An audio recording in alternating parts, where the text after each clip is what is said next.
Good? How do you like the... I like it a great deal. Are we on now? Yeah.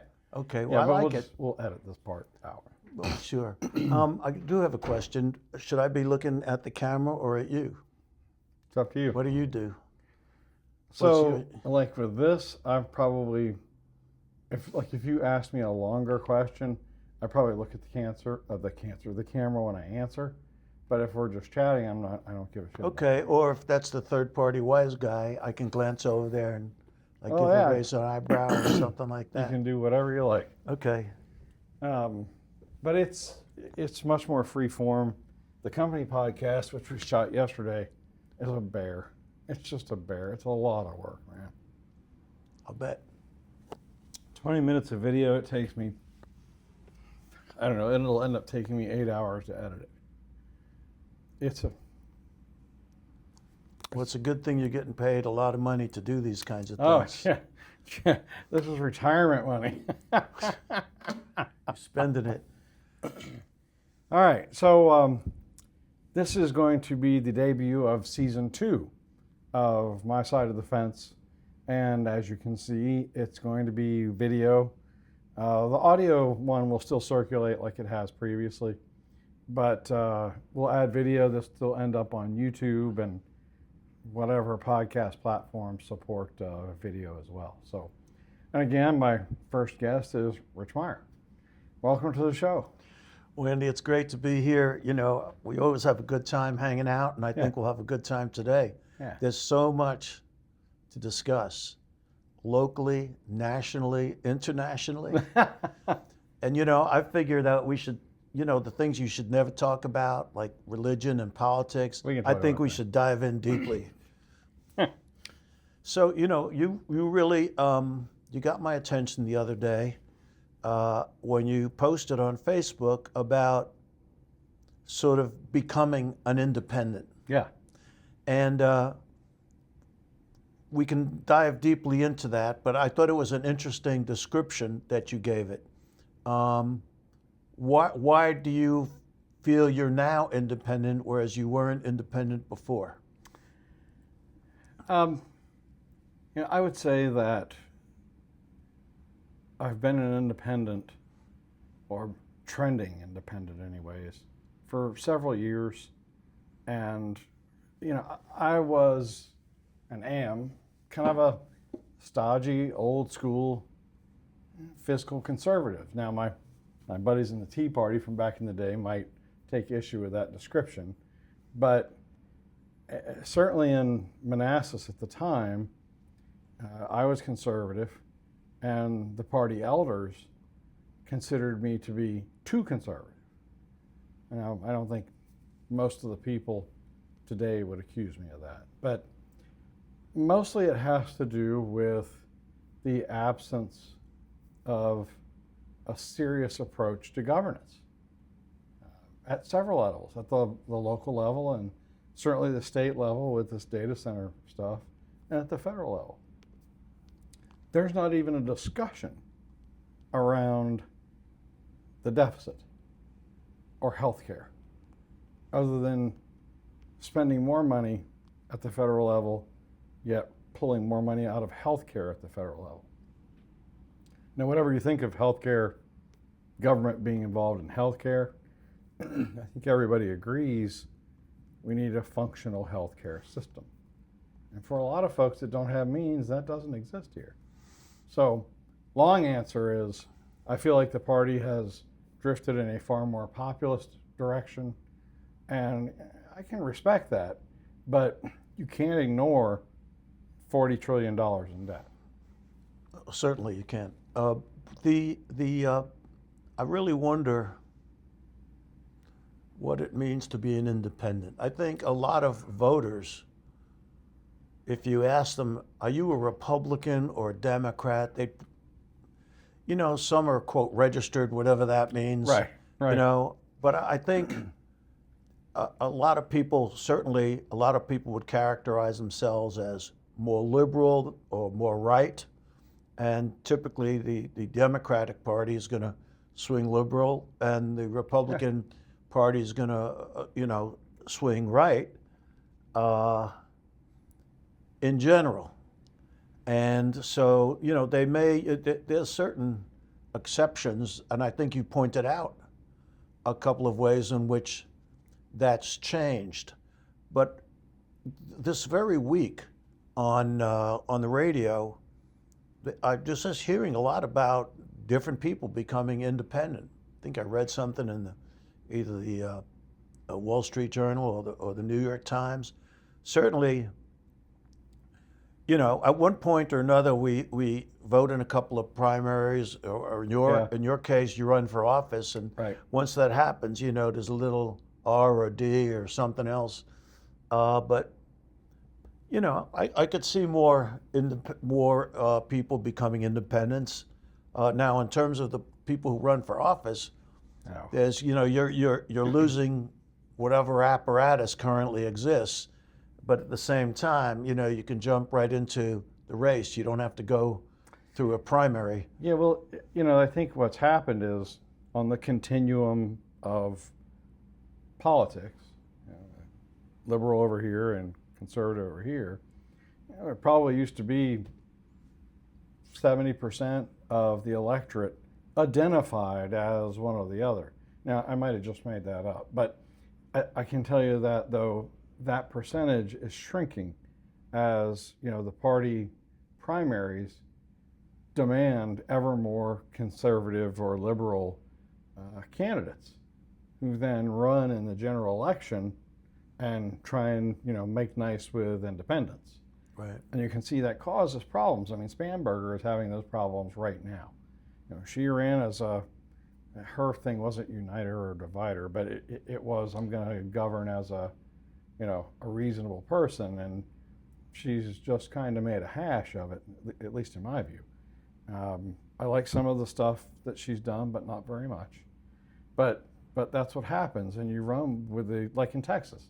Ken Paxton, he's been impeached. He cheated on his wife, and he's been involved. I don't know. I mean, he's just a mess. But he's the nominee for a pretty important job.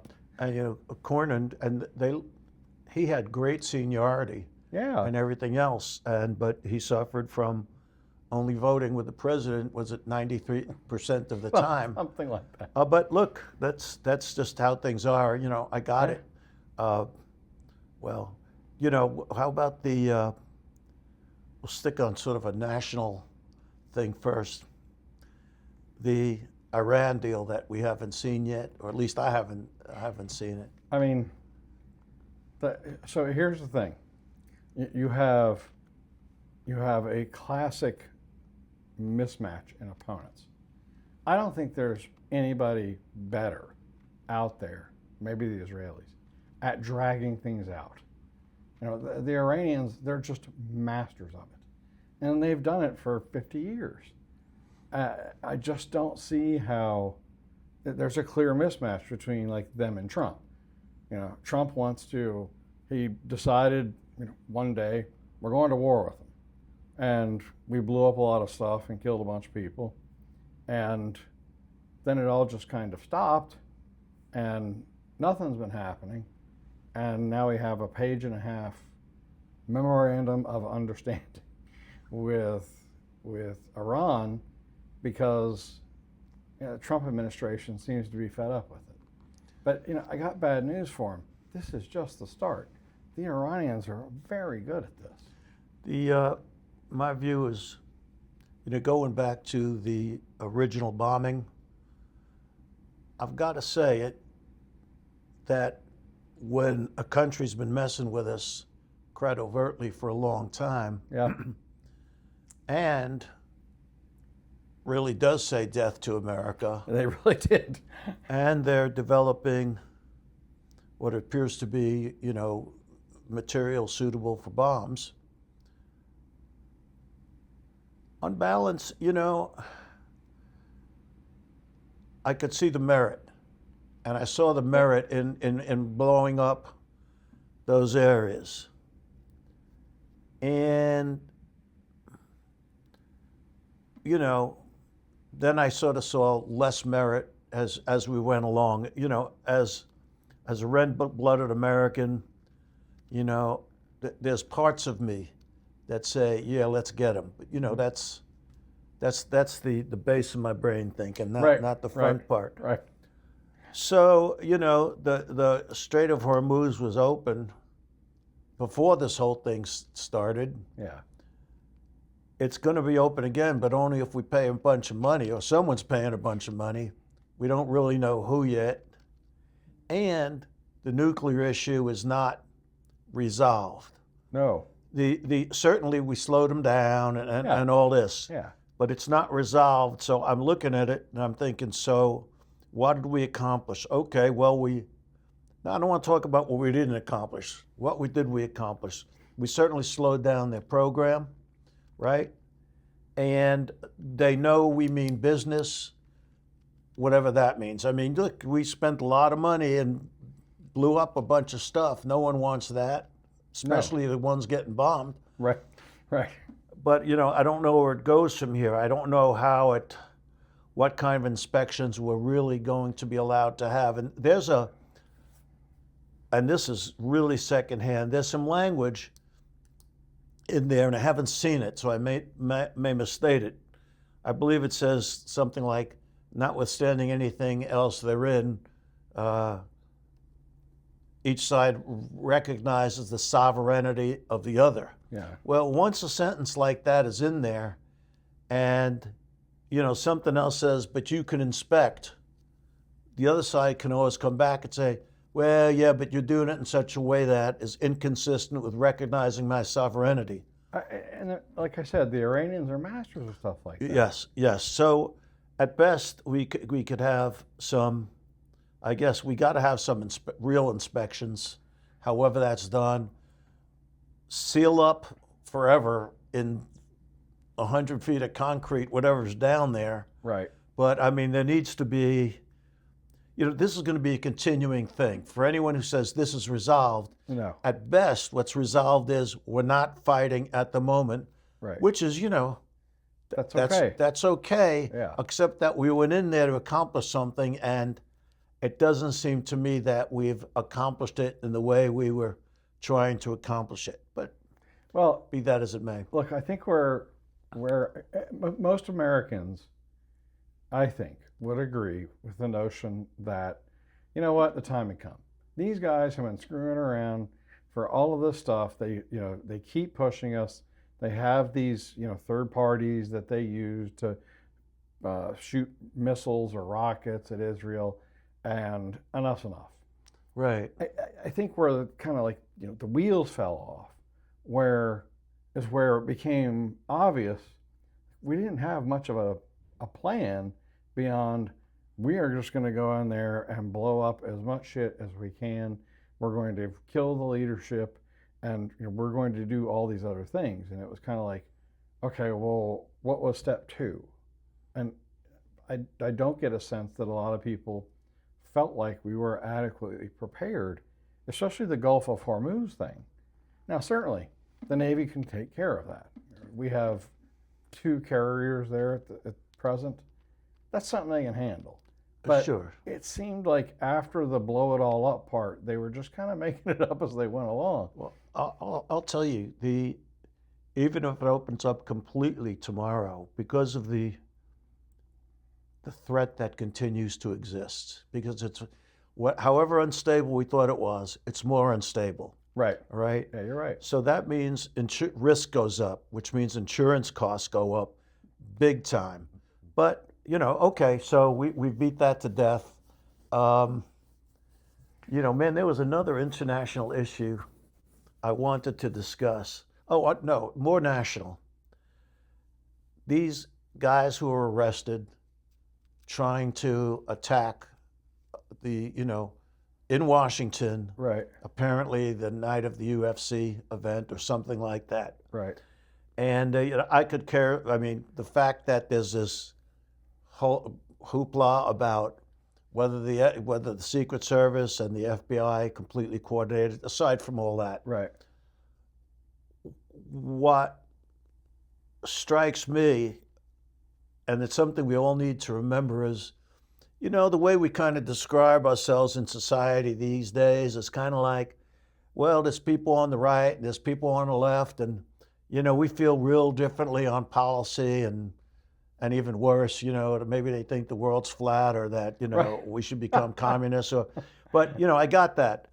That's how we describe the differences. But this bunch apparently convinced themselves that they were going to shoot a bunch of people, which, as a result of which, there was going to be a complete societal upheaval. Wow. And I mean, there are people who think that when they do things like this, that it's going to cause everything to collapse.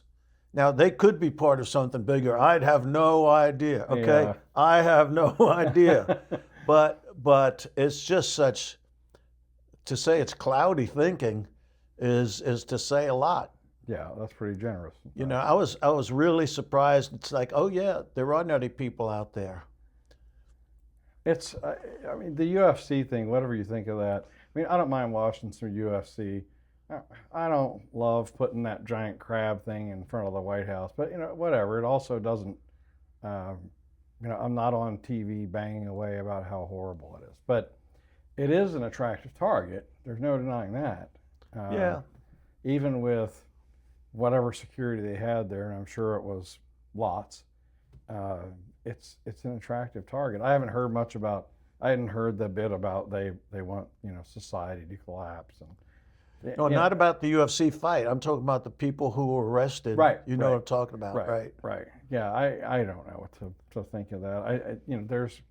There's crazies everywhere. There's crazies out there. They really are out there. And those guys had a bunch of munitions and Oh, did they? had well, according to what's in the paper. Right.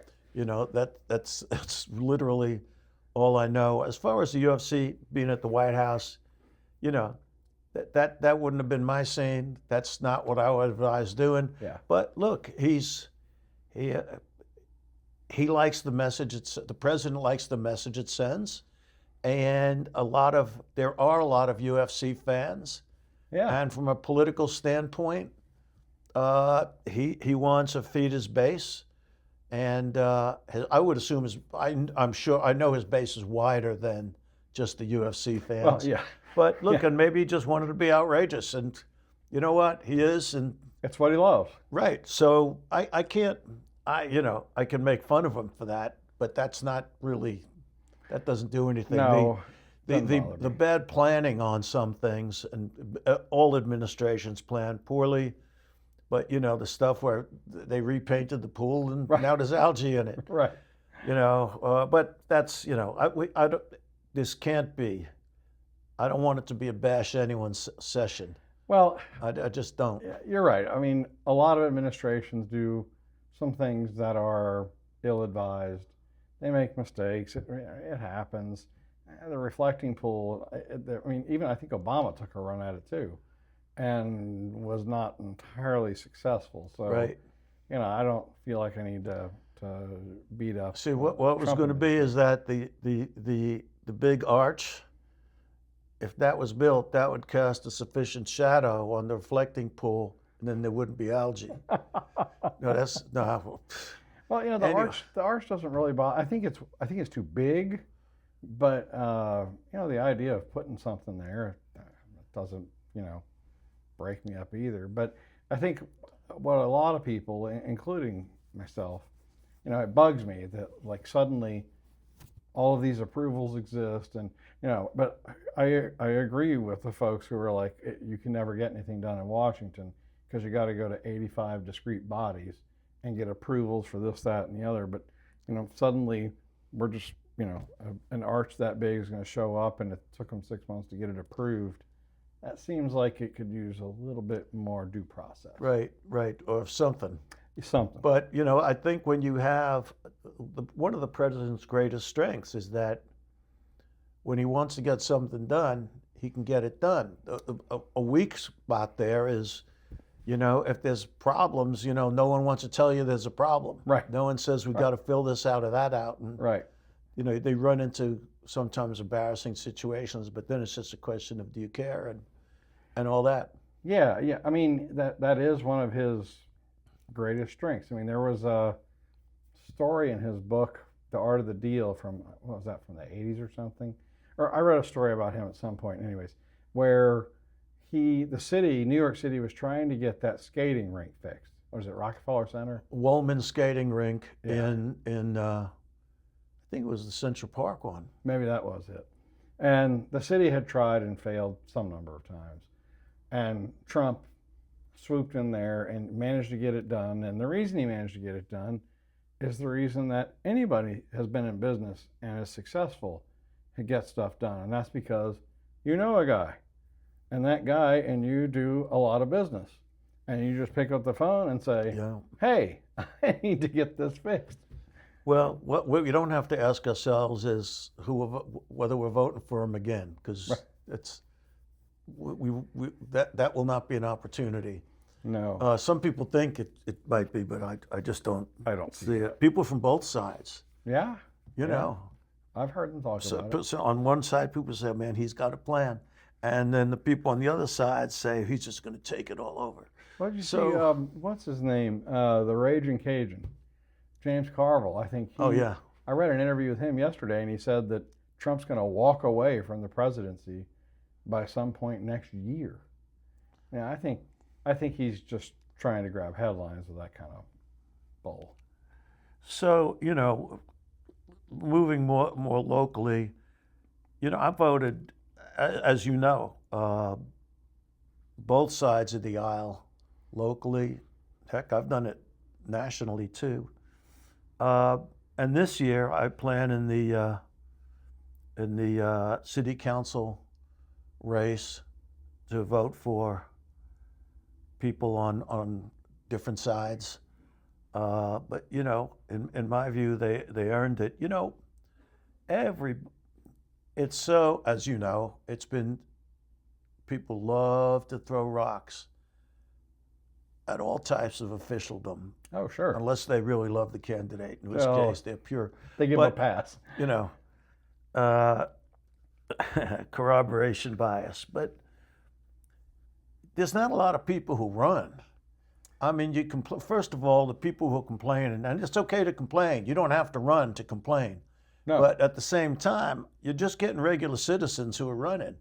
They're not experts. It'd be nice to say, well, man, we need some experts. But supposedly that's what city staff is for. But when you follow the experts, then it's like, well, city council is just a rubber stamp for the experts. Well, I mean, there's a little bit of truth on all that. This is very much a thing in local government. You Right. have local governments that are council led. Now, Manassas has a weak mayor, so the city Well, manager. by that, the position itself is right. weak, I'm yes. not criticizing the current mayor, Right. but the city manager runs the city. But you can have a council-led government, even though you have a weak mayor and the city manager is the operating officer, or you can have more staff directed. And when I was on the council, and this is not me just you kids get off my lawn. When I was on the council, it was very much a council-led sort of deal. Now, the council was always careful, and if we weren't, the mayor kind of slapped us around a little bit. The council was always careful to consult staff experts to get answers to certain things. Now, occasionally that didn't happen, and it caused some amount of consternation, but I think it's fair to say that probably most of the council members, by some of their own admission, are very much in the mode now of staff-led. So the staff brings forward plans or ideas or projects, and the council just says yay or nay. They ask questions. They kind of do their due diligence. I'm not crapping on all of them, but it is not the way that Manassas has operated previously. And I think that that's just kind of the nature of the thing. As you correctly identify, not a lot of people run. Let's be honest. If you're a Republican in Manassas, it's almost impossible to get elected. I think we have one current elected Republican. Terry. Yeah. So everyone else most of the electorate seems to vote straight ticket. And if you're on the Democratic ticket, you're mostly in. So, yeah, you do end up with people, just average citizens. And there's nothing wrong with that. But, when you have previously, when it was more council directed, it's not a mystery. We only had the Republican Party in Manassas. Now, a byproduct of that is the Republican Party nominated and elected several Democrats to the city council as Republicans. But the Republicans back then, I'm not affiliated with the party for several years now. I don't know what they do, but back then you had to go through a vetting process. Right. My dad was born and raised here. His dad was from this area. I was born and raised here. Our family's here. Started my business here. Been on all kinds of boards. But the Republican committee that vetted nominees thought that I was maybe a little shaky. I think that I don't want to see the council be all any one thing, right? Yeah. And Terry at this point has really put her time in, I feel. And I also think she's been a terrific booster in terms of for being a booster for Manassas of the different people on the council. I mean, she's way up there. So, and the Bee Festival that she's done. That thing, I interviewed her last year, and she told me there's like 10,000 people or something. Oh, there's a lot of people. That's astonishing. I personally like the message it sends about Manassas. Yeah. And it's an event that draws people from outside of Manassas. It's unique. And, it's a very unique thing. And she and her husband they're true believers in the pollinator thing. And so, I'm glad she's running again. Yeah. I don't know. I mean, I'm going to vote for Terry. I voted and supported her previously. Right. Some of the other folks that I think the Democrats still have to go through a primary because they have 4, I think. And what I haven't seen really anything from anybody is like, what's your platform? What are you running on? Are you gonna? Or is your focus schools, or is what are you running on? And I haven't seen much of that. Now, I have not gone looking, and I plan on trying to get some number of those folks in here. Right. But I have not seen a lot about platforms, and it's kind of early for that. Right. Two people I've indicated that I'm going to vote for them are Jill Spall and Sarah Brescia. I've known both of them for a long time, and man, they work hard. And I want to see more good faith coordination, if that's the right word, between the council and the school board on, I know it's difficult. I tried it. But I know. But so I think Jill, who's the current chair, I think she'll bring some good knowledge to the city council if she's elected. And Sarah Brescia, let me tell you, Sarah's on the money on a lot of things, Mm-hmm. and she's real smart. She went to Barnard, and Yeah, I've had her on once or twice, I that's think. right. Now, so I understand her politics, but Jill's politics, I don't know anything about. I don't know. The only stuff, I'll say this, the only stuff I've heard is second or third hand, and that's not fair to her. So Right. I would like very much for her to come on and talk about, I mean, she's obviously passionate about the schools, right? But you're leaving the school board, which is responsible for running the schools, and you're going to the city council. So what does that mean? Have you like a change in priorities? Right? I mean, I just don't know. Well, it seems to me, and she has not said this to me, all right? It seems to me that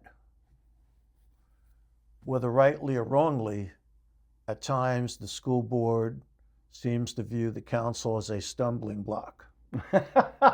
So I don't know that I would disagree with so that. so if it's a stumbling block, let's see what we can do to minimize the stumbling block. And one way to do that is on the inside, you know. I'll tell you, I tried to get, now this is like in what, Yeah. 2010, something like that. I tried to get the council, well, I got a joint committee created, but it went nowhere. And Right. I had personal relationships with several of the members of the school board, Right. and I just could not get anything moving. So good on her if she can get something done, but I can tell you that the relationship between the school board and the council and or the mayor is as about as unique a relationship as you can find, because on the council side it's like, hey, we're here, we're going to give you this big pile of money to run the schools, and if the results aren't great, well, then the council wants to pick up a stick and bang them on the head, and I understand that. I also understand at some level why the school board resents that. So it's tough. If you could get, and the research shows, if you're going to get better outcomes from your schools, both those elected bodies have to work together. And maybe Jill that's could what be I the, want. yeah, maybe Jill could That's be what the I X want. factor there. I mean, And I think that even if they've disagreed on some issues, which is fine, yeah, that happens. I think that she and Sarah, if they're both elected, they have an existing relationship and they can speak the same language, you know. Yeah. So Well, real quick though, yeah, the other problem with that yeah, is that Jill's going to be elected, if she's successful in the primary, to an entirely different body that works in an entirely different way, that has an entirely different set of responsibilities. that's true. And I think that makes it tough. It took me, and maybe I'm not very smart, but it took me about a year to dope out all that city council budget stuff. So that's Well, a challenge. you're absolutely right.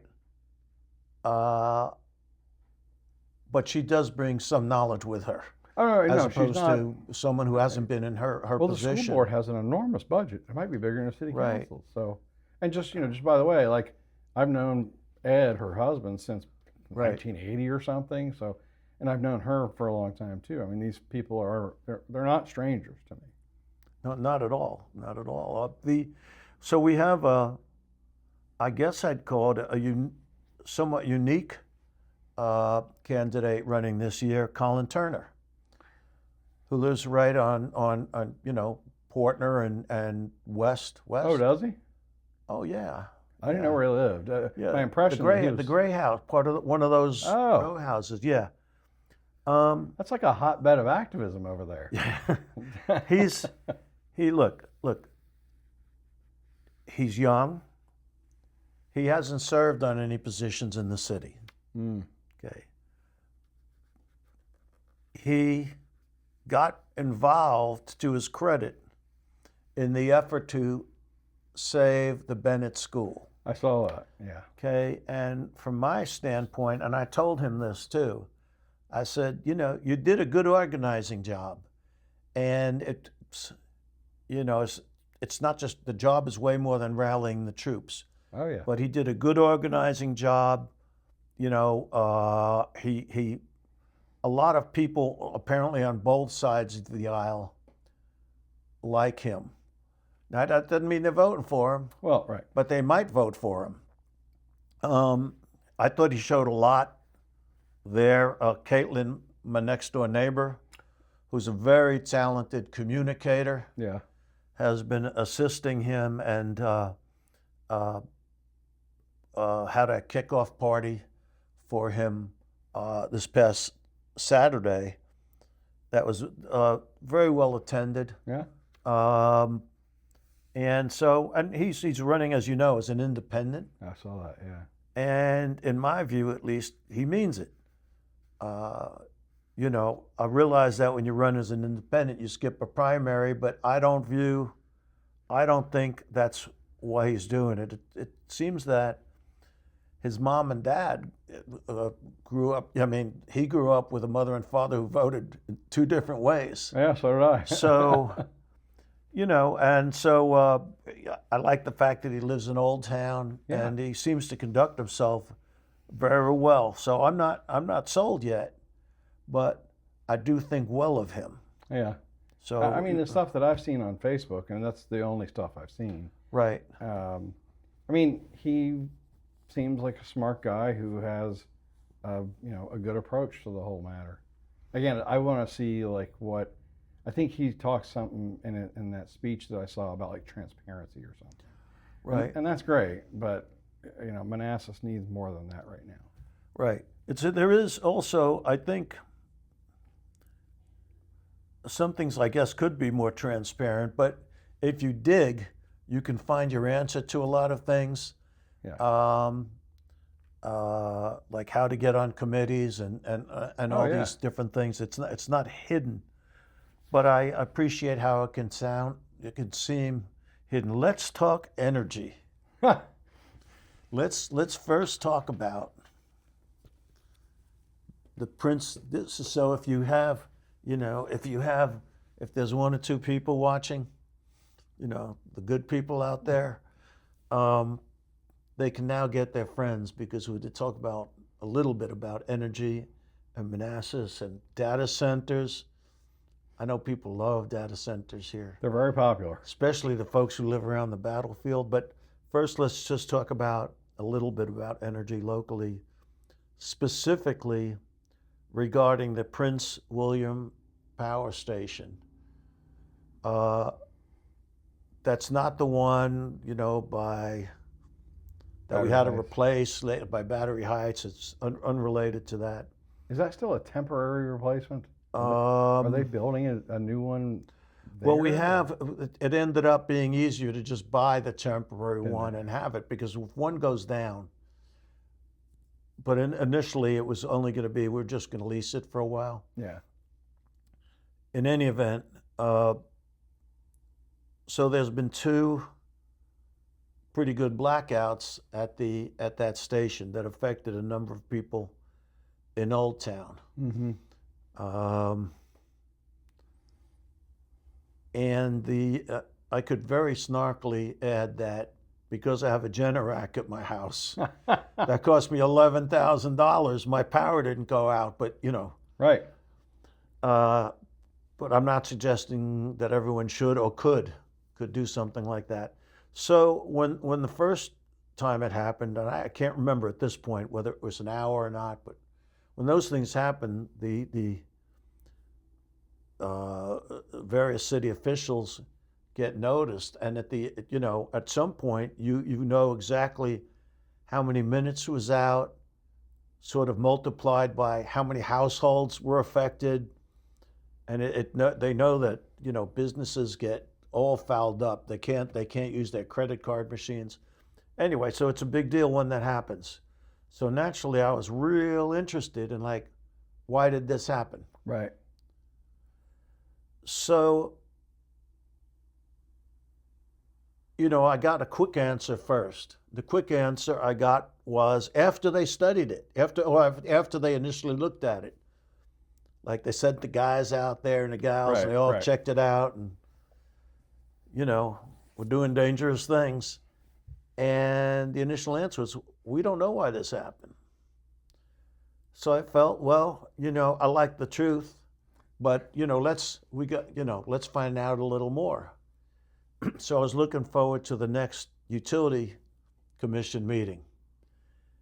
And the afternoon of the next utility meeting, which was last Thursday, Right. that station went down again. So they went out there and they perform as they explained. So we got them to explain both things. And I said, can't remember, it was 5 or 6 different things that went wrong, that could go wrong. And they described, and this is in an open meeting, all right? And people want to hear about this stuff, they come to the meeting. Right. It's completely open. And they said, we went through the protocol to figure out what was wrong. None of those things showed up. All right?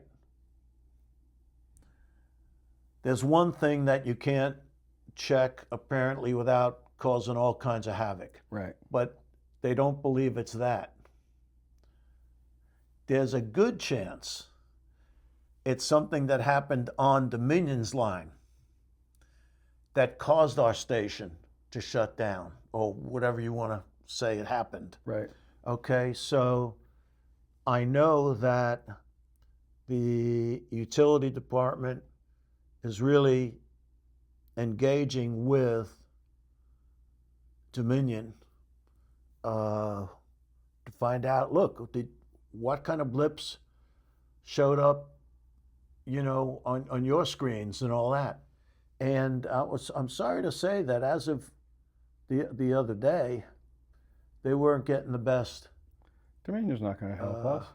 Well, no, they don't need to help us, but usually utilities will coordinate on things like that, especially when they're seeking to merge. They don't want anything to come up in a regulatory proceeding that, that they haven't been communicating or any of this stuff.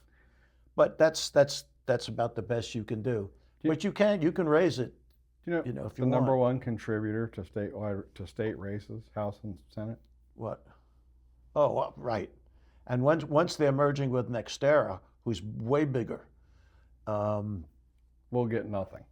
Yeah, this is the largest utility merger ever in the United States of America. Yeah. Previously, I was involved in one that I fought some years ago, but in any event, I think that the problem that the residents have is not that it's an hour or it's 5 minutes.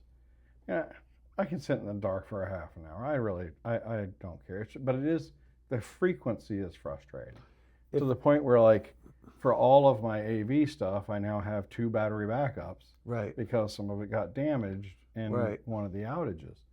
And, it cost me some money. And then the businesses, you mentioned them.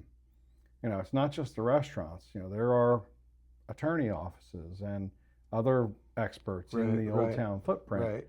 And, some number of those are customers of my computer consulting business.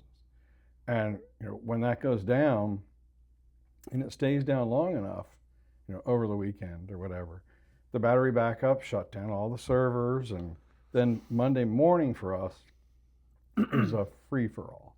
You're absolutely right. And everyone understands if there's a thunderstorm, right? Well, we get that. I've asked, and it's in the document someplace, in minutes, whatever. But I've asked for, and you want to accumulate it over time, but I've asked for, and the board asked for, the commission asked for, a sort of, I'll call it a spreadsheet of, how many blackouts we've been having over the last couple of years by month, and how many customers are affected. Right. And the numbers have been pretty good, especially when you take out the one that was hit by lightning that we were just discussing, by Battery Heights. I'm not bragging about the numbers. It's not my place to brag about anything. But I'm just saying that the numbers were surprisingly good, and compared to other jurisdictions, we're definitely right in the ballpark, or at least that's what I recall. At the same time, being in the ballpark and all that doesn't mean we can't try to be better. So sure. the utility commission, the staff, and it'll be ultimately it'll involve the council some, but there's going to be a real reliability study done by a third party that comes in and go, okay, look, this is what you got. These are different possibilities. How much do you want to spend? At least that's what I'd like to see come out of this. And then, everyone can talk about how good do we want it to be. Yeah, well, I mean, nothing's perfect, right? But I run a service business. The utilities are a service business, basically.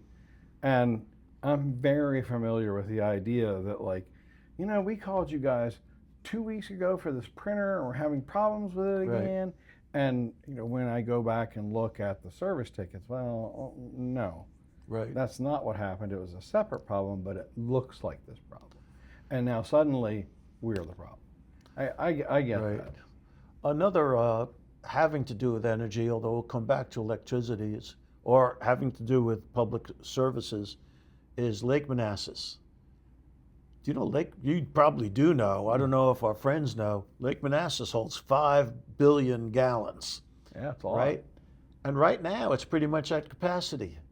It has what was called a bladder that was added some years ago, so Yeah. it could hold a few million others. But capacity there is viewed as something like 590 inches, and we're at 88 inches. And, I mean, 588. Right. And then recently I got it at the same public meeting, they were talking about what kind of drought restrictions there could be. I don't mean that we're expecting them, but just what are the protocols, what are voluntary, what couldn't be. But we're in really, really good shape there. What I'd like to know is I know that Prince William owns a percentage of the capacity from the lake. They Could do. be, yeah. They do. And I think I'm using the right words. And that was done several years ago. There's one or two people, if they could have voted again, they might have voted differently. But, that's 20/20 hindsight. You do the best you can. And Manassas was going to get some real money out of that. And they have. Well, they need it. The question, They keep buying real estate. but well, we can get there too.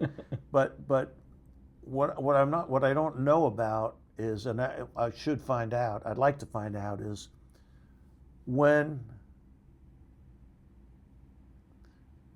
if Prince William ever goes over that capacity, what kind of charge is there? Does suddenly the amount go up? Are there penalties? Is it on a 3-month rolling average? I think I want to find that out because I don't know. I don't know the specifics of that deal. I'm not sure. I would say that sort of deal is not something that I would have loved. But I will also say that these things get very complicated. And sure, when I was on the council, we were jammed up with UOSA, the people that treat all the sewage that comes out of the city. right. Because And I sit on the UOSA board. Right. But we were way over capacity in what we were sending there. Right. And so we ended up buying like 1 million gallons a day from Fairfax or something, and it cost us like $6 million.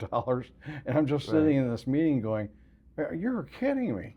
Right. But so I'm not going to criticize that council too much. Oh no, I'm not criticizing them. I'm just me, but who the hell knows what was going on, right?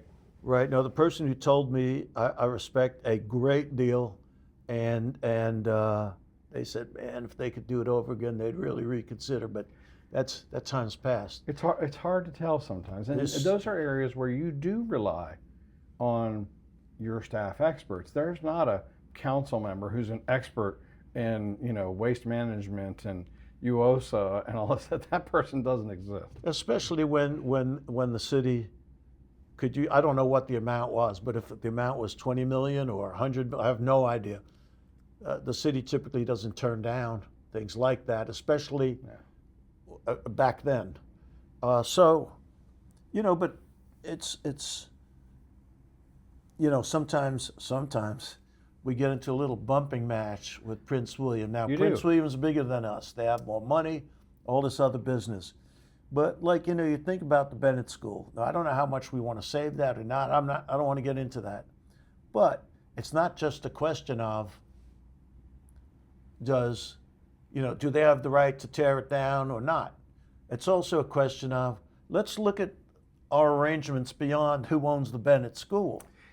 Are we being treated fairly on the water? Now, maybe we are, but I just think that a holistic, it's always good to know where all the different areas of agreement are and areas of disagreement. Only then can you have a meaningful discussion. You got to be I'll put it this way. When I was on the city council, we were going to have our charter amended, which means that you have to send it down to Richmond to the General Assembly, and I guess it probably starts in committee somewhere, and they can opt to accept or reject your charter amendment. What they can also do is put other stuff in your charter that you didn't ask for. Yeah, you don't want to, certain things you don't want to open up. And that, I think, is, in my experience, that dealing with the county, again, this was 10, 15 years ago, you had to proceed carefully because they do carry a much bigger stick than we do. They do. At some point, we were raising hell about what was going on over at the courthouse there, and we started hearing echoes that, well, maybe the county, instead of building there, wanted to build down in the other end of the county. Right. And that's not what we want either. So Hey, you see the fence around the old school that became the Prince William? I guess that's getting ready to be knocked down. yeah, Otherwise, why do you put a fence around it? around the Bennett School. No. The building that's painted white. Oh, that was my 5th grade school. Right. Yeah, I saw that the other day. So it's very disappointing. Man, There's nothing historical about that. no, building. there isn't. I wish they'd also take down that evidence building.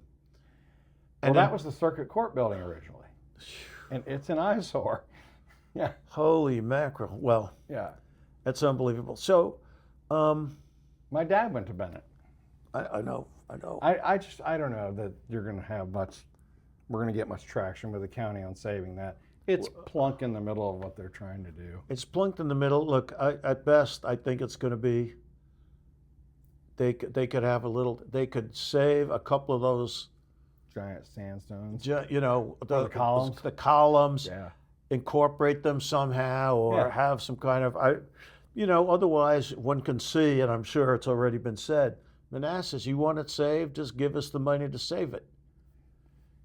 What do I like it? I kind of like the building. Yeah. Because it's a block from my house, and I kind of like that stuff. It's a the cool older building. buildings.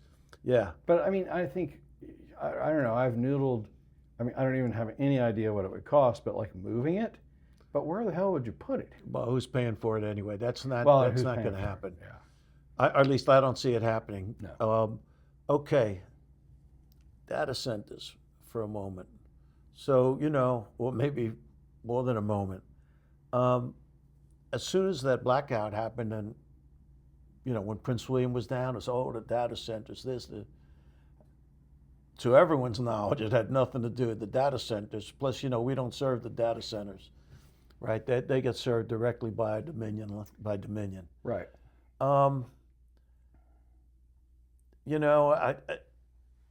It's nothing new to say that people want everything.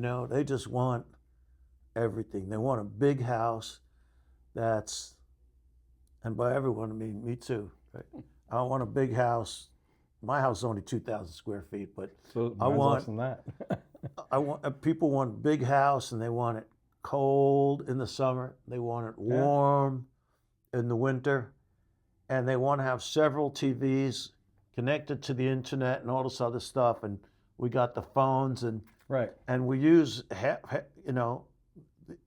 we're using AI stuff for everything. Everything. You want to put an animal head on your body. Done. Create it. Yeah. Who cares if it? Well, that all uses juice. Oh yeah. And what you don't hear people talking about is, we don't want data centers. We're going to start using less. No.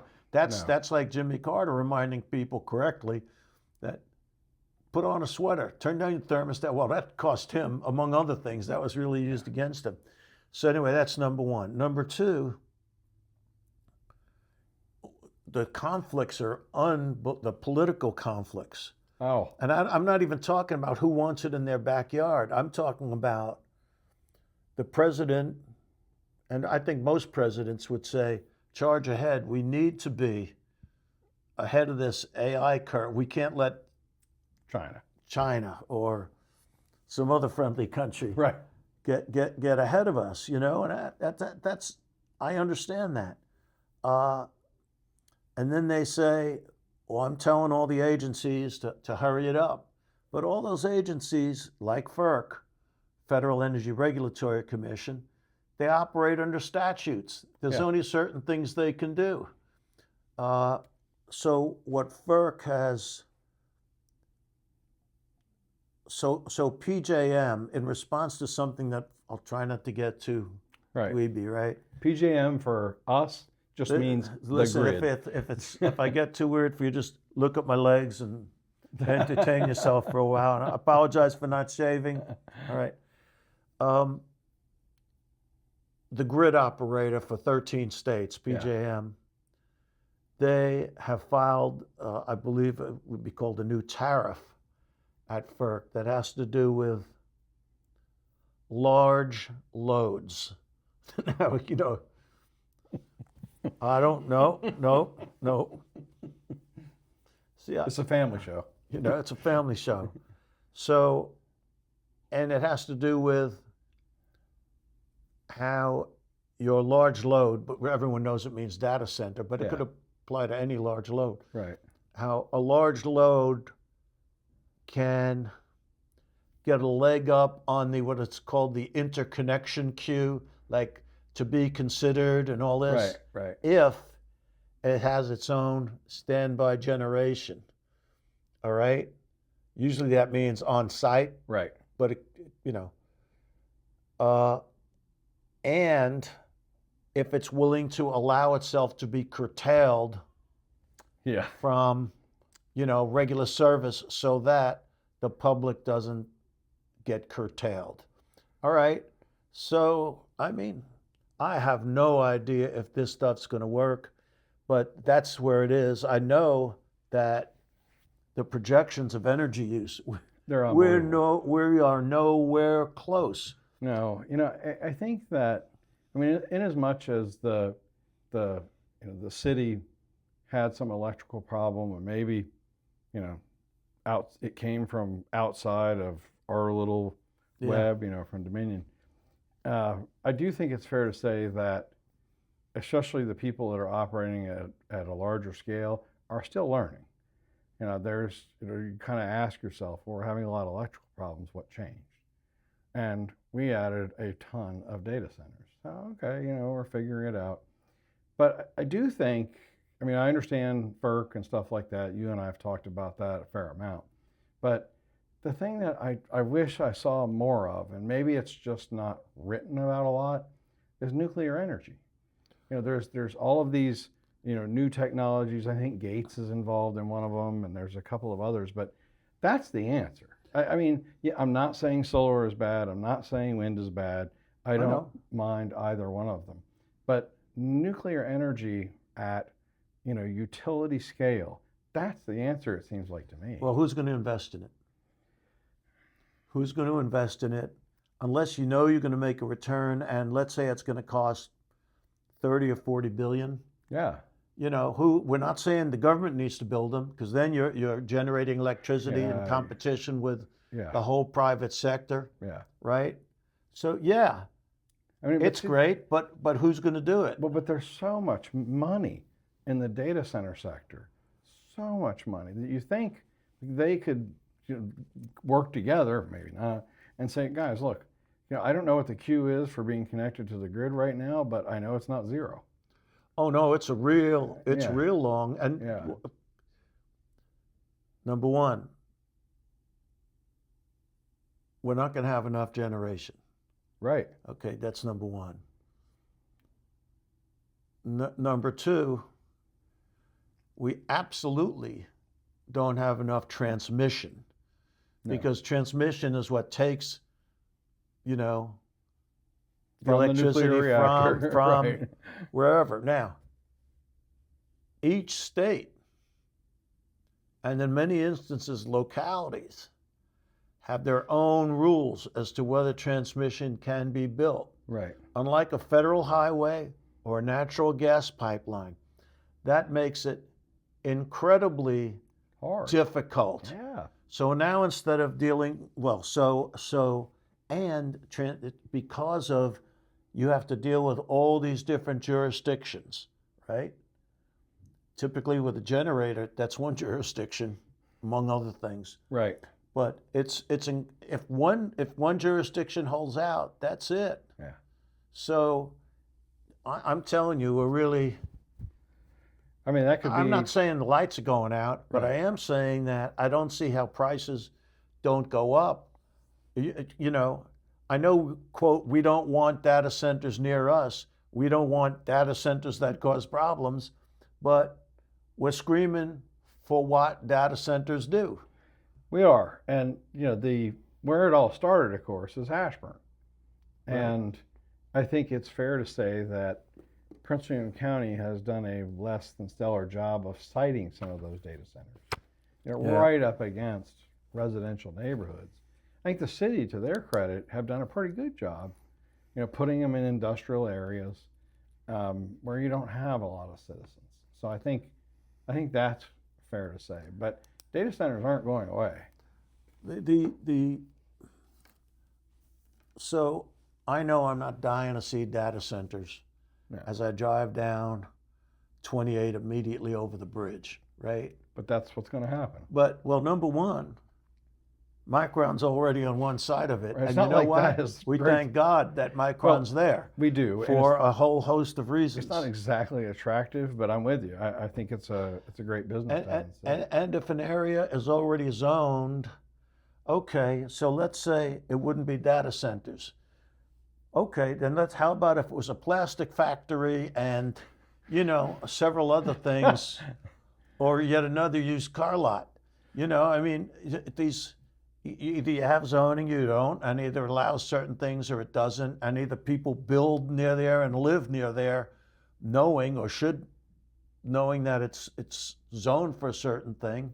Well, and data centers, I mean, local governments love them because there's so much tax revenue. Well, unless you get a bank involved, but Right. But you get so much tax revenue. I don't remember what the figure is for Loudoun County, but it's like, I don't know, somewhere pushing 50% of their budget is data center revenue. That's unbelievable to me. So I think if the city had an opportunity to add a couple more, I'd be shocked if that didn't go through. Oh, I would think so. I would.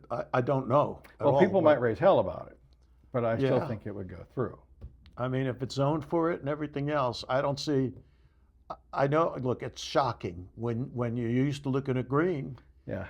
and now you're not looking at green. Well, you're looking at green because no one else wanted to build there. It's not that the city decided that's parkland. Right. It wasn't parkland. Well, And and the office market is kind of screwed up. In the bigger cities, people are converting office space to Right. Rental units, Right. apartments. I don't see, other than where like the city is involved, I don't see a lot of apartments being built. This thing out here where the DMV used to be, yeah, that's going to be affordable housing of some sort, and I think that's crazy because there's no, if you're building stuff like that, you want transit around it, you want like stuff you can walk to, there's none of that out there. right. I guess you could walk to the airport, and the city is heavily involved in getting that stuff built. Right. And I don't know. I don't love the idea. I guess I saw in the last 24 hours. It was on Facebook. Yeah. Some architectural. I don't even want to call them renderings. Oh, on the MIFCO like property. sort of placeholders.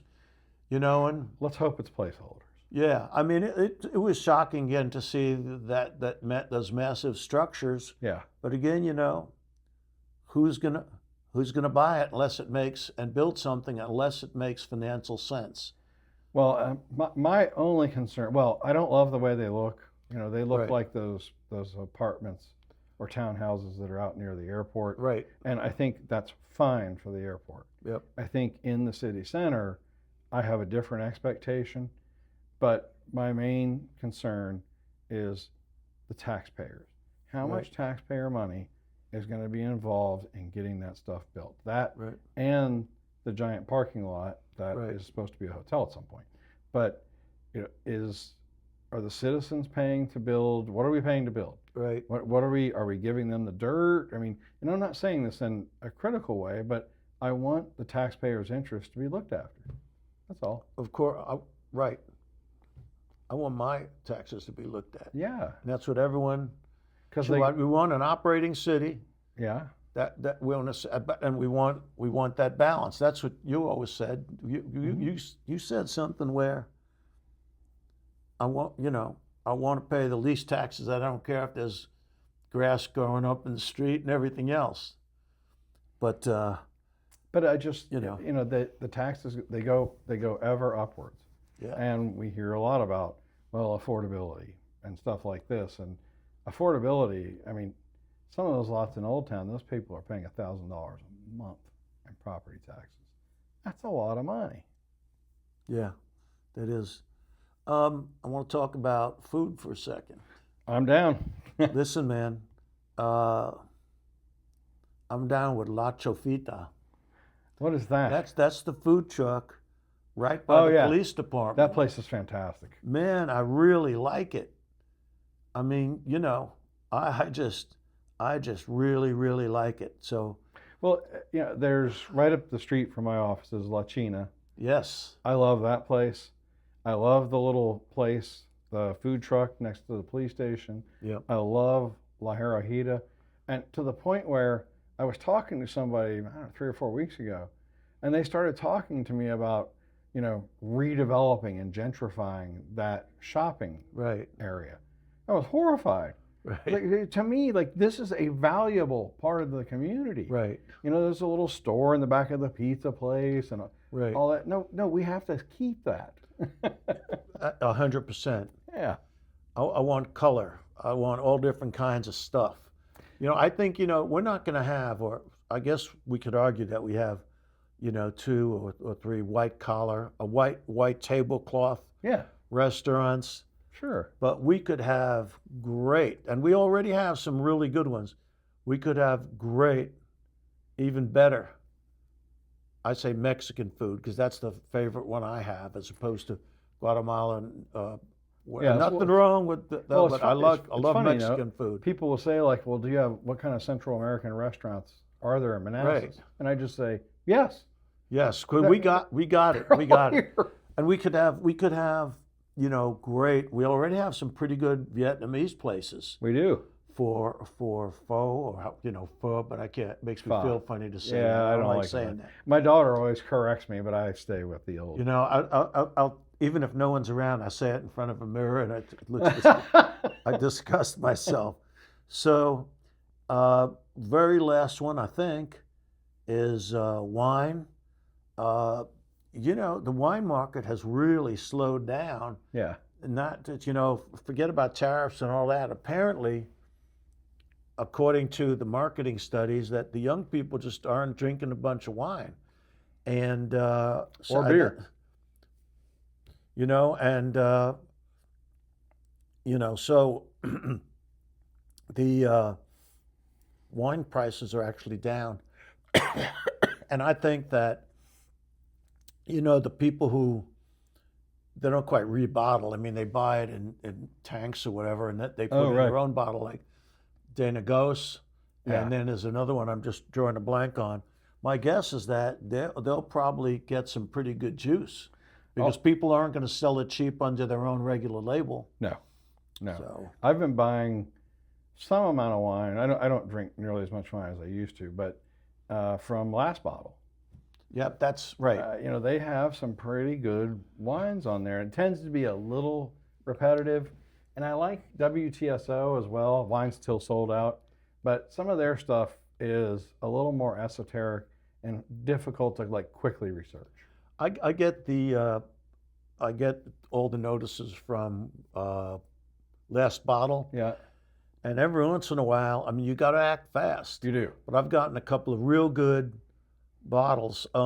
It's not the problem with someone who doesn't know a lot about wine. When you read the description, whoever's writing that stuff, it's a great writer. Good. Yeah. It sounds, man, this is the Ferrari of wine. You need to buy this, and it's 80% off. Right. So there's a little of that, but I think in general you're getting good prices, and every once in a while you can really hit one. You can. I bought during their last marathon, I bought like the mystery box or whatever. Yeah. I think there's 6 bottles in it. Yeah. 6 bangers.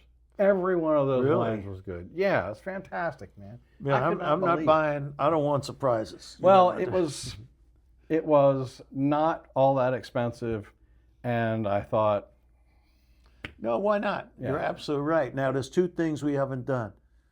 Well, there's one thing we have to do that we have done. We need to do it again soon. That's have some of what we're talking about, Yeah. which is wine. yeah, And if you have anything left over, that one that's been in the cask, that we're talking about, that I bourbon. have just a little bit, Yeah, and I'm that's- happy to bring it over. Yeah, I I have think that's it- a great idea. I have it, and I still have some of the White Dog left, which is fermented but unaged whiskey, and then stuff that went into a cask. Of course, I didn't do it, and I wasn't affiliated with it, and I don't know how it happened.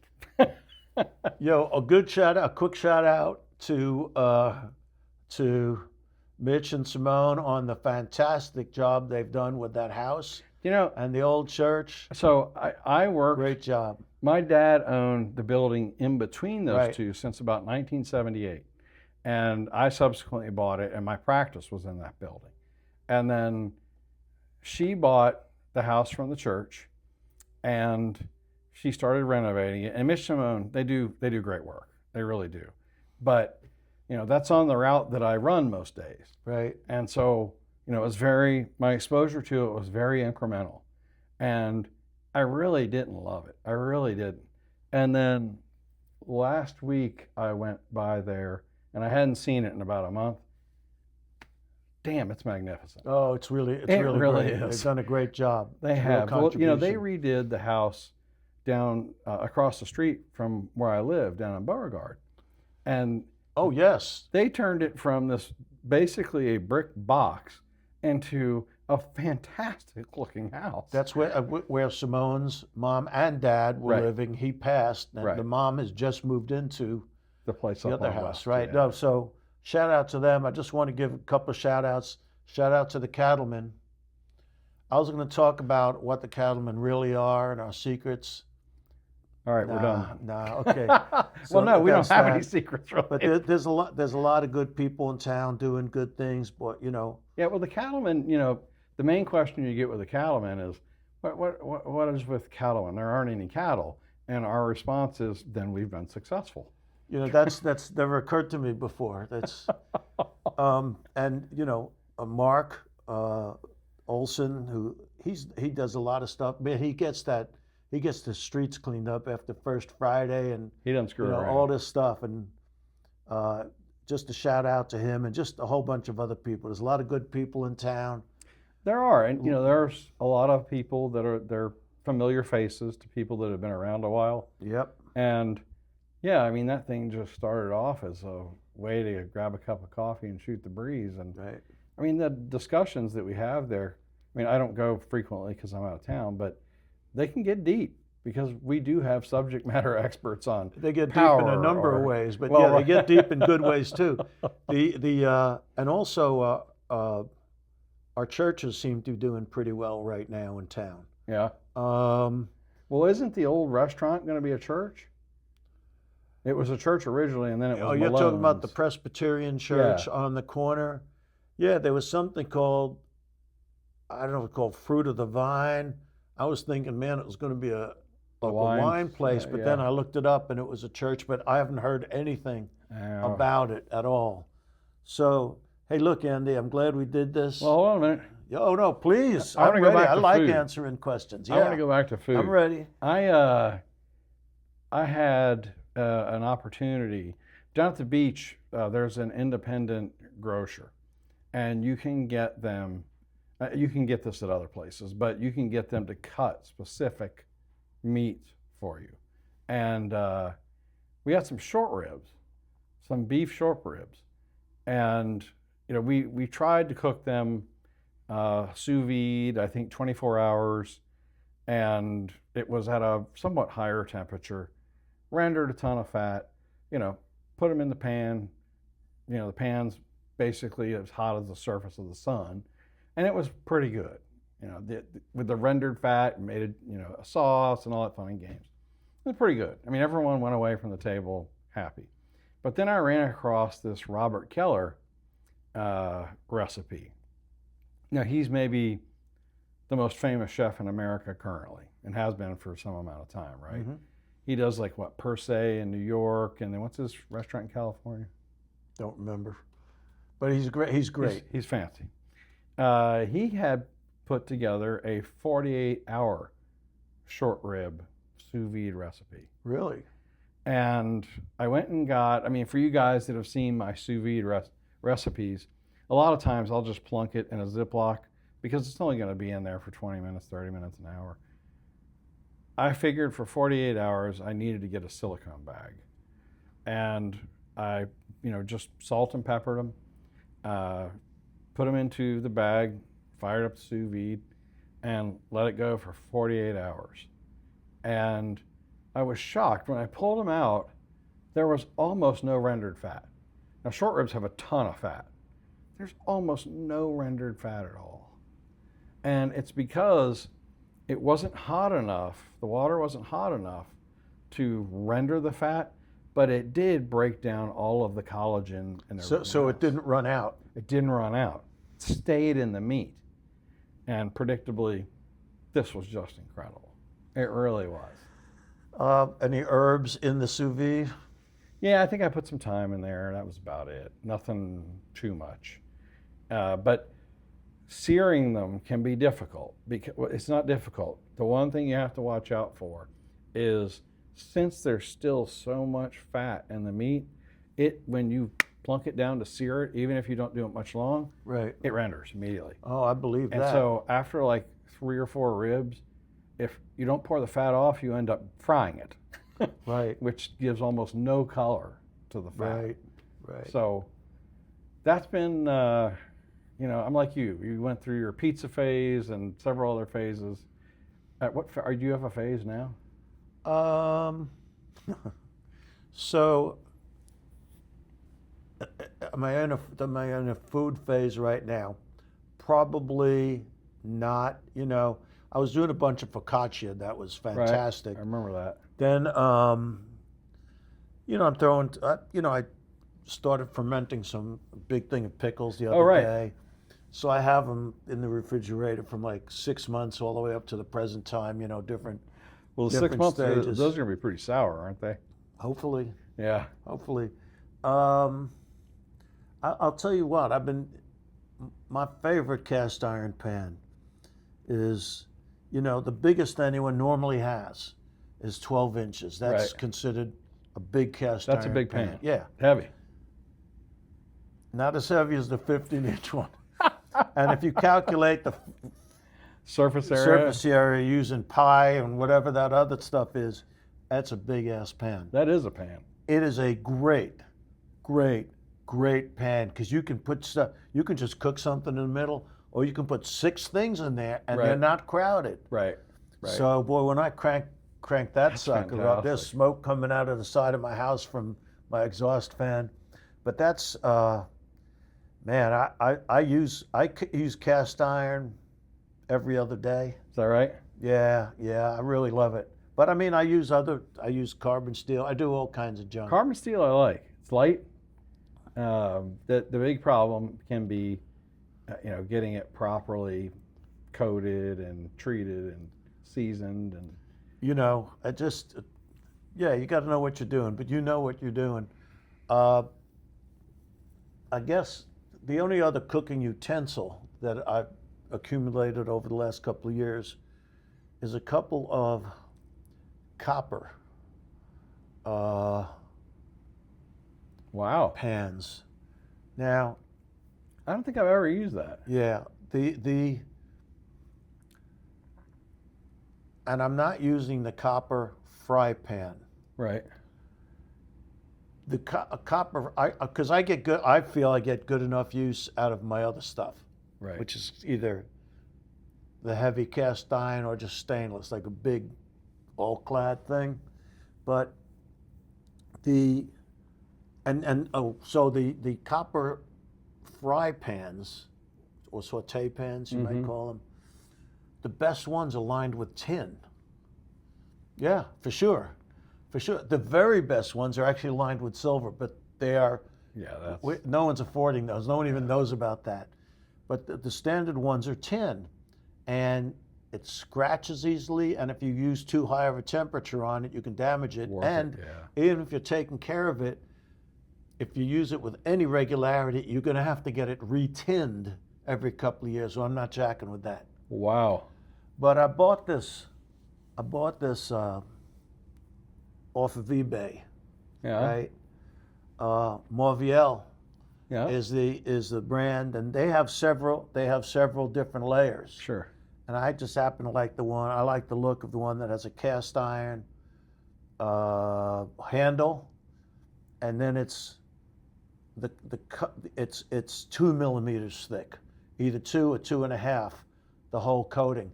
Damn. And I'll tell you, there's ones that look the same, but they're only like a millimeter or a cent. I don't know if it's millimeters or centimeters, but you know what I'm talking about. Well, if it's how European, thick the it's copper millimeters. is. Yeah. So anyway, I got a couple of those, and I'll tell you, man, if I just need to do something quickly. Boy, that heats up and cools down like Copper. that. Yeah, transmit heat. It's That's fantastic. Now the they're name of the game. stainless steel lined, but Yeah. I'm real good with it. I've been very, very happy. You know, this is a confession. I'm not bragging. It makes me feel good when I use those. Well, But, that's my fault, right? I was early on buying, the expensive pans and Right. all of that crap, and then I participated in a cooking contest over there at Okra's. I remember that. Yeah, and they had this brand of nonstick pans that are like $39, and they're ridiculously good. Yeah, not Hex. Could have been Hexclad, No, but it's just not the Hexclad. Tramontina. Yeah, Tramontana. Yeah, they get great reviews. And what you do is after they get all scratched up, because Sure. if it's non-stick, you shouldn't use the metal. No. But Throw it in the recycle bin. you throw them out and you get another one. They're aluminum. I mean, I buy that. That's the only nonstick pan. And trust me, I bought an all-clad nonstick that was, $250 or whatever. Right.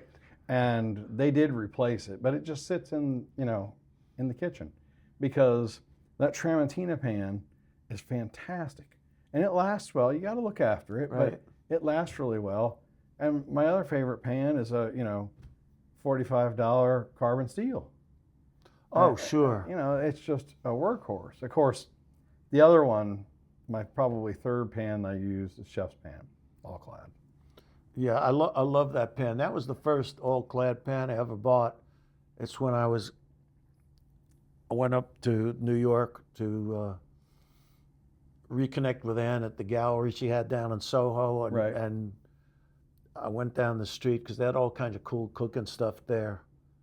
I mean, it was already Tony, but it was less Tony then. Right. And that's when I picked up that pan. And I have beaten the hell out of it. Oh, it's a warhorse. I just beaten the crap out of it, and it's just. Yeah, a chef's as good pan as just new. has a little bit higher sides. Well, it's like a wok, but the center of it is not completely round. Right. It flattens out at the bottom, It's so it'll sit. fantastic for tossing pasta, stuff like that.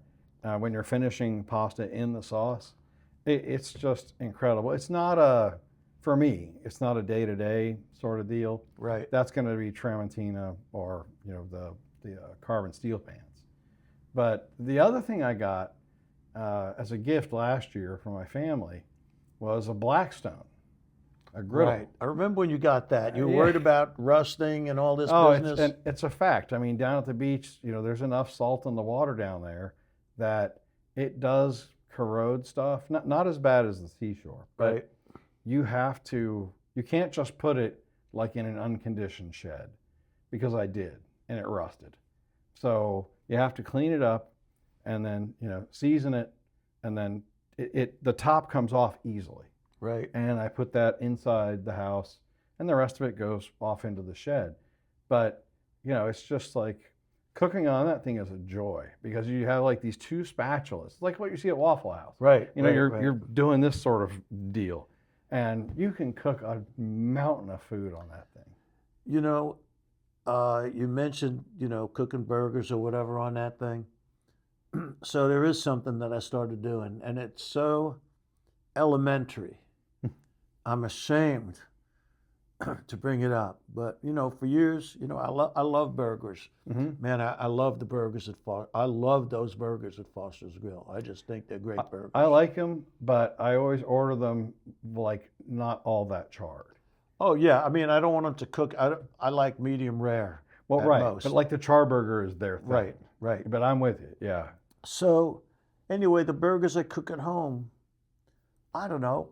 I know how to cook. I was just not getting the results I wanted all these years, and that means 76 years, right? Right. Right. So recently I was reading about, they're not new to me, but I was reading about smash burgers. Yeah.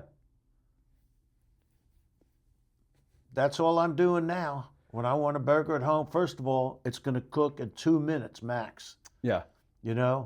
And I like the burger better, and I'm eating less meat, because if I'm cooking, quote, a burger, for lunch, it's still going to be a half pound, I mean, it's not going to be less than a quarter pound, Right. but it could be up to, let's say 6 ounces, okay?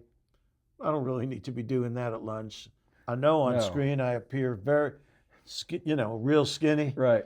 but it's not a great thing. So with the smash burgers, the perfect size or the perfect weight, Yeah. because Oh, yeah. now I guess I am into something, right? Is about 2.75 ounces. If you want more thickness, make 2 of them. Yeah. But you really got to get it. You got to smash it down. Yeah. You have to have one of those things, and A press. it has to be that. It better be real hot, the thing you're putting it in. Yeah. And one of the techniques, like the one I had today, because I wanted to be ready, I needed my nutrition. So the one I had today, I just made my little like meatball, Right. sprinkled some salt on it, put it in the pan, immediately put some raw onions sliced thin on top of it. Now it was going to spread out, including the onion. That was all right. Smashed it. By smash, I don't mean hit it. I just mean really press it down. And man, 1:15 on that side. As soon as I turn it over, I put a slice of cheese and 1/2 of the bun on top of it. That other side, 30 seconds. Damn. But your pan's got to be hot, and Yeah. it's got to be real thin. Now, you're using thick meat, you got to do it longer. Yeah. But I have not been happier than eating those burgers. I'm with you. About probably about 8 years ago, I was watching, maybe it was Food TV, I don't remember, but there was something called like an Oklahoma onion burger or something. It had some state affiliated. Actually, that's what it's from. They had 3 chefs on this YouTube thing, Mm-hmm. and they were places that specialize in making smash burgers. Yeah. And one of them was that guy from Oklahoma. And an easy way to do it, if you have a mandolin, right? Right. Just, you're only using like a quarter of an onion or a half an onion at most. But it's a lot of onion. And have it on the finest thing so it cooks fast. Yeah. Man, I've been happy with that. I watched it and I was interested enough that I got the ingredients and cooked it. It was dynamite. Now you got to make sure the onion gets cooked. Yeah, so and this was as easy as Yeah. could be. I'm not exaggerating on the time or the lack of it. But I would say this. Some people would say, Meyer, we always sort of felt that you could complicate anything. And now, you're getting all complicated about a burger. Right. Well, okay, I confess. The other thing that I've Yeah. tried recently is, and I know people hate this, but Costco sells Wagyu hamburger, which to me that's not the point, but it does have a lot of fat in it, whatnot. I've made hamburgers out of that. Man, it's good. I didn't make smash burgers because it had so much fat. I made them just a little bit thicker, Right. so that not all the fat would render out. Man, is that good. So from my standpoint, this is my way of saying you're wrong. Not really. No, I'm just kidding. But from my standpoint, Wagyu is great. Well, it's great no matter what, but it's great if you're having a piece of meat that's not ground. Because I agree. it's the way it's running through it, the I fat's agree. running through it. To me, it kind of defeats the purpose of Wagyu. Right. And I But think it was interesting. the perfect meat for a burger, I think, is a mix of brisket, and if you can find it, a custom mix of brisket and short rib. Well, like when we had our ultimate burger, didn't we grind that? Yeah, we did that. Yeah. I knew I did that with someone. Yeah, we did Yeah. that. We ground our Absolutely. own hamburger meat. Oh yeah, and it was fantastic too. It was killer. I think It Albrecht was there, wasn't he? I think so. Yeah. All I know is I know we did it, and it was great. It was fantastic. So I would like to experiment with a smash burger using that kind of quality. Now, even at Teeter, you can get a mixture of what is it called? Brisket and chuck. That'd be all right. That's good too, because it's normally just chuck anyway. Right. So I think that's a good, readily available mix. Yeah. Then sometimes you can do some wild stuff, like order from Wild Fork Foods, because they have a bunch of Right. game, Right. which is kind of cool. That'd be neat to experiment with. Yeah. Like at the chili I did at the Cattleman's thing after the parade. That's so I good. told you I had a goat in it. Yeah. I had. Yeah. It wasn't a pure goat chili, but it had chorizo, goat, brisket.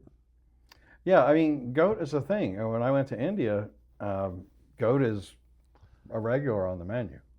I did the goat more because I just wanted the guys to have something that That's is different. unusual. But in Texas and in Mexico, of course, you get cabrito, which is goat, and so long as it's dressed up the way I don't want any bones in it, which is a lot of times how you buy goat. But I'll have it. I think a taco.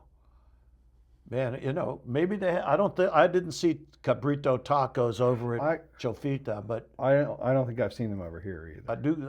I've seen the lengua tacos, which Oh yeah, tongue. Good. I used to have a guy that worked for me here. I think his family was from Central America, but I think he was actually born here, and he turned me on to those because like I took a couple of years of Spanish in high school, so I knew what it was. But I was like, man, I'm not eating like tongue. I'm not doing that. And it was pretty good. Yeah, it's good. It just, again, I've got to keep myself, when I leave here, when I get to Grant, instead of making a left, I might have to make a right to go to La Chofita to get my dinner. Yeah, that place. It's wild because like you have this little very humble food truck and then boom, there's the police department. Yeah. Well, I'm okay with all that. Oh, 100%. Hey, I actually use that area in the back of the police department where you can exchange goods. Oh, right. And I don't mean like drugs. I mean, you can sell something on Craigslist. And, Right. It's sort of a protected area. It's a safe area. It worked real well. I liked it. It was great. Anyway, that's it. Oh, so lately on my martinis, I just have one now. I've reduced my cocktail hour. Yeah. It's a nice one, but it's just one. But I'm really liking the blue cheese stuffed olives. They got them, Murray's blue cheese stuffed olives at Teeter. Yeah. But I really like the ones they sell at Wegmans. They're real good. Yeah. They're real good, and I've got some at home. I like to make my own when I can find the right blue cheese. Well, I think you can always find the right blue cheese for that right at Teeter, because they'll sell Gorgonzola, Blue Stilton, all that junk, and just buy, as you know, the biggest Queen olives you can get. Yeah. take out that red stuff, Yeah, get rid of that pimento. push That's in, get yourself a wrench and a hammer.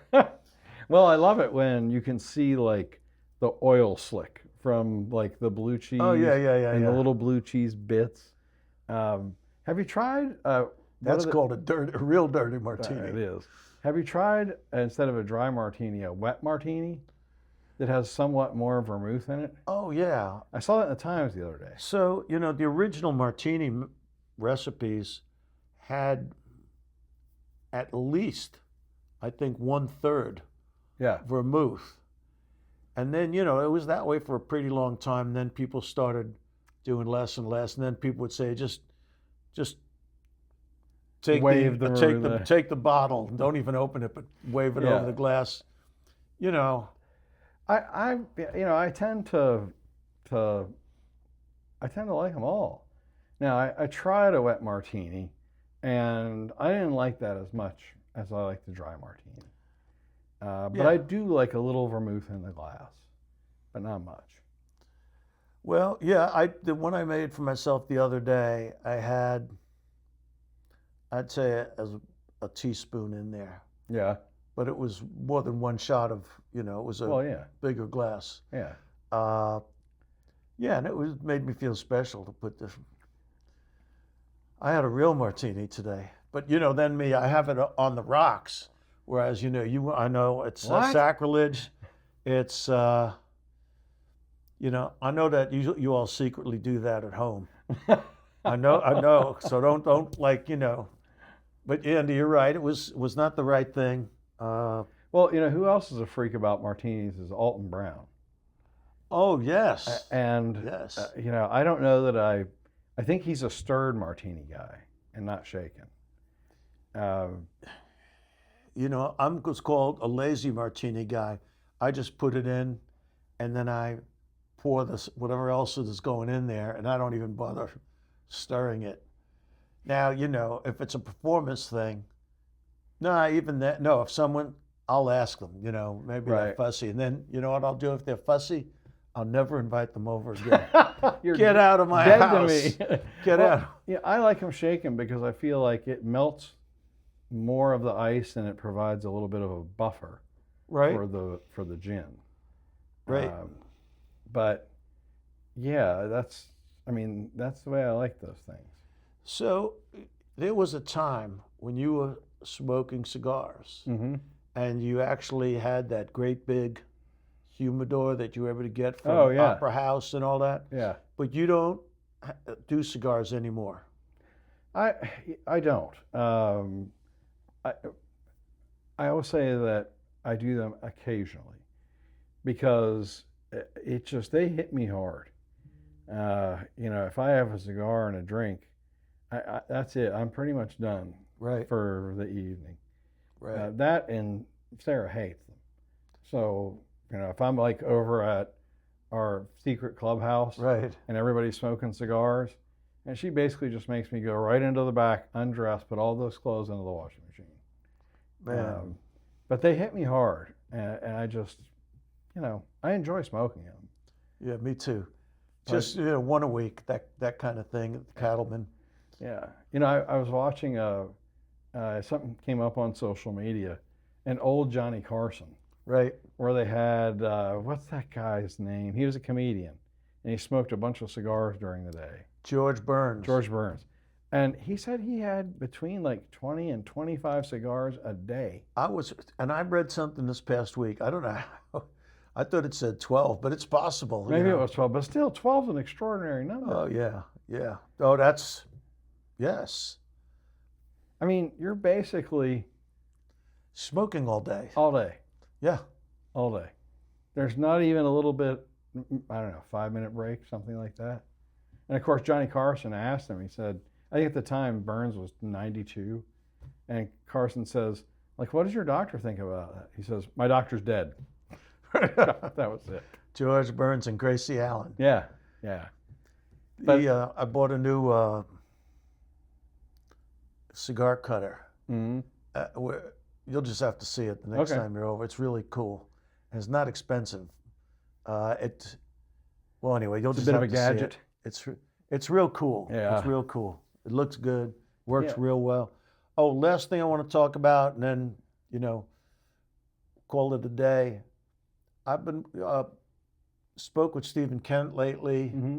I think he's still really an interesting guy, Yeah. and I've watched some of his snippets on where he's on some show, whatever the show is. I don't recall, Right. it's Fox or BBC. Yeah. And I just think that a lot of times on those shows, in the context that he's talking and what he's talking about, it makes a lot of sense. I'm sure he and I don't line up on all things, but Yeah. you and I don't line up on all things. No.